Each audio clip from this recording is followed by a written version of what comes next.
Welcome to episode 51 of the Beyond Social Media show. I am David Erickson, your co-host.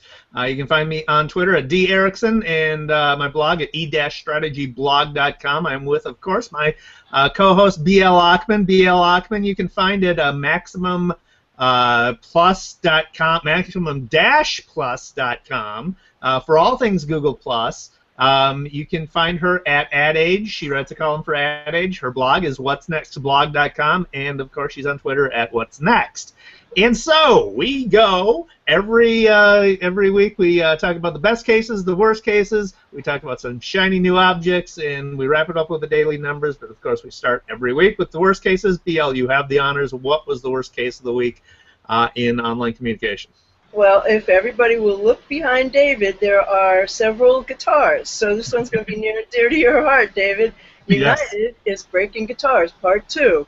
They broke Dave Carroll's guitar in 2009, and that turned into a social media sensation when he wrote a song about United breaking guitars, and it became a book, and you know, he became like an internet celebrity. And what do you think happened? Nothing changed at United. Just last week, Ellis Paul, a folk musician, was at a concert describing how United broke his beloved Taylor guitar and is refusing to pay for repairs, which he estimates would cost about $1,500. So we've come full circle, and this furnishes us with an opportunity to re-examine United Breaks guitars. And you know, the long and the short of it is that whole social media avalanche did not change the brand's behavior. They still break guitars. So the question is, what can you do? Well, you can tweet United and ask them to do right by Ellis Paul Songs, at Ellis Paul Songs. And maybe, if enough of us do that, United will do right by one musician and get one guitar repaired. And maybe, just maybe, they'll start to treat other people's guitars and other things just a little bit better, maybe. Yeah, it's fascinating because guitars, by the nature of what they come in, their cases, are obviously guitars, right? I mean, there's no mistaking a guitar case. If you see a guitar case, you know what's inside. It's a guitar. So as your baggage handlers are dealing with that, you'd think there'd be some training on how to deal with guitars gently, carefully. Of course, you know, the baggage goes through a lot of machinery and chutes and stuff, so it can break that way, and that stuff happens. But, you know, Taylor guitars, I've got a Taylor guitar. They're expensive guitars. They're beautiful guitars. You don't want them broken. You don't want them cracked. You don't. So if I'm choosing an airline, I'm probably not going to choose United as a guitarist, right? I'm not going to carry my guitar on United. So, you know, you gotta at least do some training with sensitive stuff that people bring on their airlines. Well, I gather they don't allow you to bring the guitar into the cabin. Correct. Yeah. It doesn't fit in the overhead bin and stuff. So. Right. You know, but I mean, it brings up the question of whether social media changes behavior. And I guess if brands are negligent and they get embarrassed, they probably look at the long and the short of it and they say, you know what, what's the likelihood that, you know, it was 2009, this is 2014, maybe they figure it doesn't do their brand that much damage, but I think it does. And especially this go-round happening a second time. You know, the first time you went, well, that's terrible and probably doesn't happen often, but once it happens again and they've changed nothing, hello, United, wake up. Yeah. So the other thing was, you know, in the early days of the Internet, there were things that you could overlay on websites and sort of do malicious harm to them. And now there's another one, and it's called, it's a URL shortener, shrturl.co. And when you press the big edit button there, you're taken to the target site in a version that you can edit. And you can change the text, and you can add an image, and you can do pretty much anything you want. And when you're done improving and or defacing your page, you press Save and Finish, and you get a custom short URL to point to the edited page. And maybe this can be useful for proposing design or text changes with a client, you know, something like that. But mostly it invites trolling. and perhaps humor, but frankly, I don't see it as a good thing. I think it's a bad thing. Yeah, Sort of a pathetic thing. I took a look at it. I actually will probably use it for explaining things to clients and so forth. But and we should say that the defacing, if you want to use it that way, of the website target website expires after 48 hours, so it's not permanent. But still, 48 hours is enough time to fool a lot of people if you wanna do that, or virtual graffiti on some company's website. Well, and screenshots that stay in social media and all of that sort of thing. You know, this stuff doesn't go away. It stays in Google Images. It stays. It stays. It doesn't go. So, you know, I don't think it's a good thing. What have you got, Dave? So GM, of course, is in the news and has been for a while because of their faulty ignition switches that have been linked to at least 13 deaths. They are trying to deal with it, of course, and sent out recall notices to people who own their cars that are in question, right, with the faulty ignition switches. But they use an automated system, right? And so as a result of using that automated system, recall notices went out to crash victims as well. So, I mean, you know, it's a simple thinking through the whole thing. What are the things that could go wrong here? We know we have an automated system. We know that faulty ignition switches have been linked to at least 13 deaths. We know that it's likely that the people who the people who own the cars were either killed themselves or family members of those that were killed, and that they're going to get recall notices unless we do something to intervene, right? I mean, you just need to think through this stuff. GM did, a spokesman, Greg Martin, did release a statement about the notices, saying we're deeply sorry to those families who received a recall notice. The damage has been done, but you know it is preventable too if you just think through the whole process. So often this stuff is preventable with a little bit of common sense, and there's just such a shortage of that on this planet, you know. And a shortage of common sense in communications is even worse than a shortage of common sense in other aspects of reality. You know, here it's not going away, and you know the insensitivity of that is horrifying. Seriously. But I have a rather pathetic stunt that was done in Australia for Joe and Gav of Seaford Smokehouse. And they have this special kind of manuka wood branches. Manuka honey is something really special too. And apparently manuka wood makes a tremendous amount of smoke. So what they did was they created this billboard that the background of it was wood. And it said smoked, just like our new manuka salmon. And then they set it on fire. And apparently one car passed by while the flames were burning, so it didn't have that big of a reach, you know, in real life. And then on YouTube, last time I looked, which was yesterday, it had only 141 views. So luckily it didn't set off a brush fire, and you know, it doesn't make me want to buy salmon from them. How about you? Well, it gave me a little bit more insight into what type of wood people use for smoking salmon, but yeah, it's probably not going to influence my purchase of smoked salmon. I'm probably not going to look at the ingredients and see whether they, I don't know if they list what type of wood they use for smoking, but Manuka. they might have wanted to choose a billboard that was had a little bit more traffic around it, so. Well, or one that appeared to be on fire. You know, it didn't have to actually be on fire. So that maybe it had a video of a fire. You know, something that like more than one car could see. Yeah, more traffic would have been a good thing. So, do you have another one for us in the worst category, or are we moving to best? I don't have any worse. I have only best left. I'll start off with the best then. Okay. So John Oliver is, of course, a fixture, has been a fixture for years on Comedy Central, and a very funny guy. He recently started his new show on HBO called Last Week Tonight, and it is a fake news show. It is what you would expect from John Oliver. Very funny guy.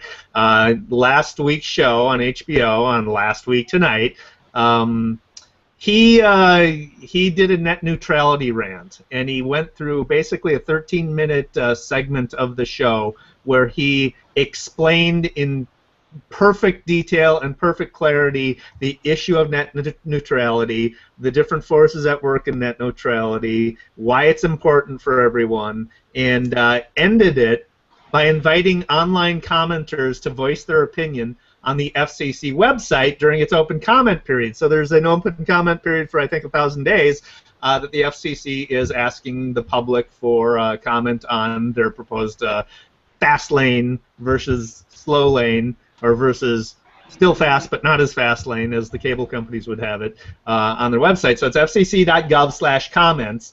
And towards the end of the segment, John Oliver said, and I'm going to quote here, "I would like to address the internet commenters out there directly. Good evening, monsters." This may be the moment you spent your whole lives training for. You have been out there ferociously commenting on dance videos of adorable 3-year-olds saying things like, "Every child could dance like this little loser after 1 week of practice." And he goes on, okay, cites a couple of more examples of comments. "This is the moment you were waiting for, commenters. For once in your life, we need you to channel that anger, that badly spelled bile." And he invites them to comment on the FCC site. So what happened? The FCC site crashed. It was so overwhelmingly, the response was so overwhelming they crashed the site. FCC tweeted, "We've been experiencing technical difficulties with our comment system due to heavy traffic. We're working to resolve the issues quickly." And so they sent out 2 tweets with that, but that's obviously not enough because it's crashed. How can you comment? So Last Week Tonight Twitter handle sent out to anyone trying to comment on the FCC site, finding inexplicably down, try, and they gave an alternate address where you could actually comment on. The video itself, which is on YouTube of the segment of HBO, has received thus far 2.7 million views, 43,000 likes, and as in contrast with only 418 thumbs down. So overwhelmingly positive, crashed the FCC site, explained the issue, of important public policy issue, and got people motivated to comment. Don't you wonder who gave those thumbs down? Or did they all work for the FCC? Or cable companies. Cable companies, right. They told their employees to go and give them thumbs down. That was hilarious, that rant. I mean, you're talking about you've been commenting on cat videos, you've been practicing for so long, now go make it mean something. And everybody did. I mean, how cool is that? You know? So I had a really wonderful experience earlier this week, and that was to take 5 fifth-grade classes at Stevens Elementary School in Burlington, Kentucky, on a virtual field trip, during which they learned about the 3D printer Foodini, which prints food. And so we had about 120 kids, and each classroom was one spot on the film strip on the bottom of the Hangout on Air that we did. And the kids had studied 3D printing, and they had learned about Foodini, and then they had questions for the co-founder of the company, Lynette Kuzma. And so she made a cookie with their logo on it, and a hamburger, a 3D printed hamburger that had their logo in ketchup. And they were like the size of your head, so you could see them on the screen, which was quite hilarious. And then the kids asked her really intelligent questions. They asked her, you know, if I had an idea and I had an invention, what would I do? And she told them, the long and the short of it is that she told them that you really have to love that idea enough to go through the many levels of work that it takes to bring an idea to market, and that you really have to love that idea. And that if you don't, if you talk to people and you think about who's going to buy it and how are we going to sell it and how are we going to fund it, and you know, do I really want to do this? And if you're not madly in love with your idea at the end of that process, probably not the best idea in the world. And then one kid asked her how old she was when she had the idea, and she gave him a math problem to figure out her age, which I thought was hilarious. The bottom line was that we took this technology and we used it in a way that really demonstrates what Google Plus is about and what Hangout on Air is about and what live events here can be about. And it was a seriously remarkable experience because the technology just worked. You know, we had an HD broadcast that was automatically recorded to YouTube where you can see it. The link will be in the show notes. And we had interactivity between all of the classes and and us and the speaker, and it just worked like it's supposed to work. And you know, I'm not going to tell you that you just open up Google Plus and you start to do this. This takes training and it takes time to learn, but it's worth every second that it takes. So if you had any questions about what you can do with Hangouts, about what this process is for, take a look at the video. I think it will be self-explanatory. So it was a great thing. That's fantastic. I can't wait to see it. And and the other thing, I mean, there's plenty of other good news. Would you like to give us some more good news? You have the best one up for Lego. I love that. Yeah, this is very cool. Very quick, but very cool. So Lego, I just ran across an article at Quartz, QZ.com is the Quartz website, that has illustrations of Lego's business cards. And Lego has the best business cards in the history of business cards ever in the universe. There's other species living on other planets and they have business cards. They're not going to top Lego's business cards. Lego's business cards are Lego figurines, actual Lego figurines that have your name and all your business information printed on them. But so if you're giving it out, it's a toy. It's a Lego toy that has your business information on it. It's the best. Now, what could be better? That's great. I love that. So I have one that, you know, I wasn't sure if this belonged in the good or the bad because there's a good and a bad part about it. ACTS has a social effort scale for guys, and it calculates whether you're trying too hard on social media or doing it just right. So they have a video that points out the ginormous number of men who use hashtags like great abs and hashtags you want it, and they point to countless selfies of their abs. And you know, unfortunately, the website doesn't connect with the video that shows how the scale works, and it's there to promote Axe's new hairstyling line, which is called Matte Effect. Honestly, I never noticed the product, so I don't know how good it is at promoting the product. And so guys log into the social effort scale website and via their social media profile, and then it uses an algorithm that calculates based on how often you post on social media, how often you update, whether emojis are used, how many retweets you get, and then when you receive your score, you find out if you're trying too hard or just right. Well, as it turns out, my dog, Benny Bix Ochman Labradoodle puppy, is doing social media just right. So I don't know what that says about guys, and you know, they dropped the ball when it came to showing this video, which I happen to think was the best thing about the whole process.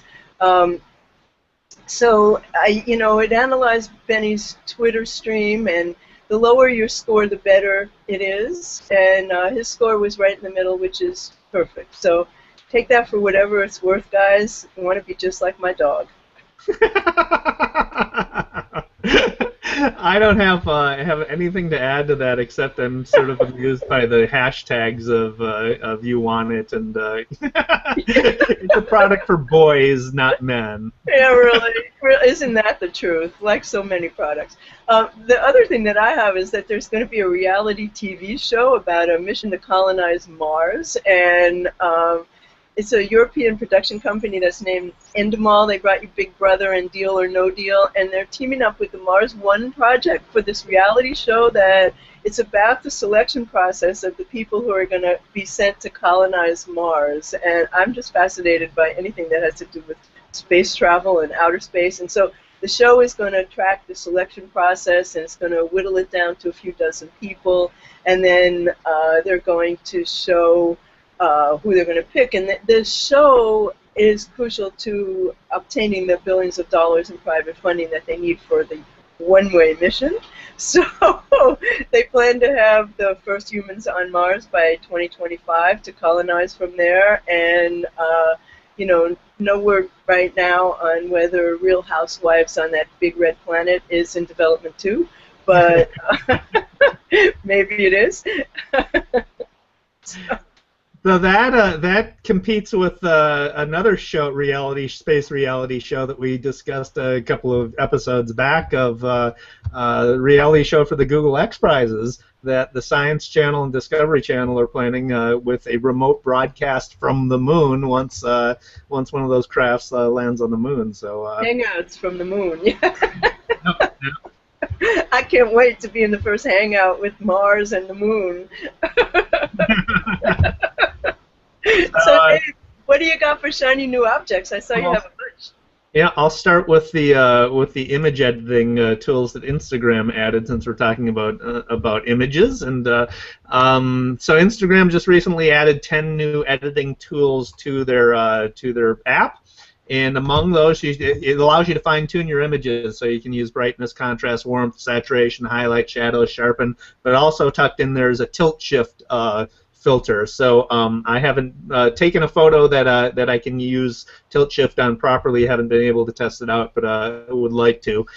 So I will do that. But I have used the brightness, and it's very nice. You can get a lot of different variety in your images by tweaking them with these new editing tools. And then also, I think this has been around for a while, but I just started using it last week. I got a notice from LinkedIn that they are discontinuing their Card Munch app, which is a business scanning app, and invited me to use Evernote instead and import my contacts from my Card Munch account into Evernote's card scanner account.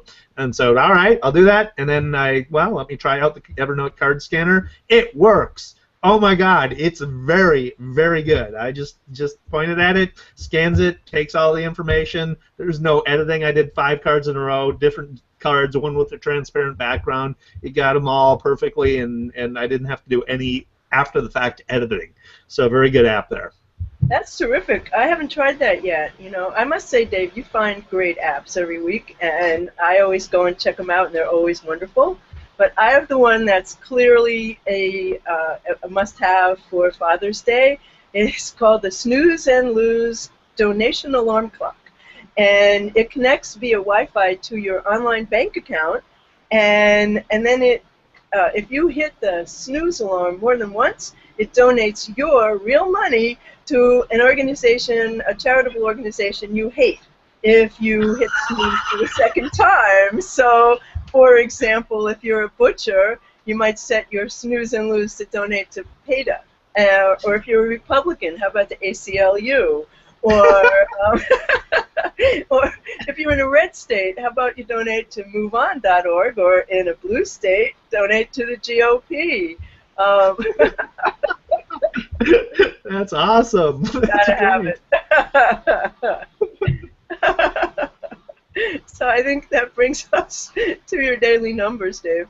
Very good. All right, so this week we've got the importance of marketers' soft skills. And so this is from a survey eConsultancy did with senior marketers, and the question is, how important would you say the following softer skills or behaviors are to being an effective marketer in the modern digital world? And so let's just go through them. The ability to embrace change. 75% said that's very important. 24% said that's important. Ability to spot opportunities and adapt strategies quickly. 63% very important. 33% important. Being passionate, hungry to learn, curious. 61% very important. 32% important. Being open and collaborative. 45% very important. 44% important. Ability to deal with uncertainty. 45% very important. 45% important. Lateral thinking and the ability to make connections between disparate ideas and concepts. 38%. Very important, 58% important. Wow. The last one surprises me a bit, although both, overwhelmingly people believe that's important. I believe that's should be much more emphasis placed on that. Just having a very, very broad base of knowledge for which you can connect things that aren't typically connected and come up with new ideas just by making those connections. So interesting data there. You know what surprises me is the large percentage of people who do not find those qualities important or very important. I mean, every single one of them sounds crucial to me, to being involved in marketing and particularly digital communications. So, you know, you do have to wonder. But but that brings us to the end of episode 51 of the Beyond Social Media Show. And you can find Beyond Social Media Show's blog at beyondsocialmediashow.com, where later today you will find this video time-stamped so that you can go directly to any segment that is interesting to you. That will also be on our YouTube channel. And you can find David Erickson at eStrategyBlog.com, and he's D. Erickson on Twitter. And you can find me I'm at What's Next on Twitter. I'm at maximum-plus.com for all things Google+. And I write for Ad Age occasionally. And you can find my blog at What's Next Blog. And we'll be back next Saturday, 12:30 p.m. Eastern. Thank you for watching. Thanks for watching.